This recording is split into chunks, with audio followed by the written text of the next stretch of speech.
মনের মতো গুরু না হলে কি আর কোনো কিছু জানা যায়? তার সাথে প্রেম হয়, তার সাথে ভাব হয়, মনের মতো গুরু হয়, একজন তার সাথে ভাব হয়, প্রেম হয়, আত্মায় আত্মায় আলিঙ্গন হয়। কি বলেছে? বিসমিল্লাহতে আছে কি ধন, যা পৃথিবীর চাইতে ওজন। এমন কি জিনিস এই বিসমিল্লাহর মধ্যে আছে যা পৃথিবীর চাইতে ওজন। একটা গান শুনছি যে যে বিসমিল্লাহ হয় না দুনিয়া দিবে তামাম, বিসমিল্লাহ বলিয়া মুখে জবান খুলিলাম। দাদাদের মুখে শুনেছিলাম।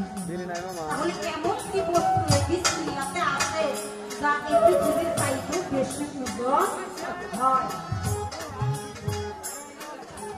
এই বিসমিল্লাহ কোথায় ছিল? আসলে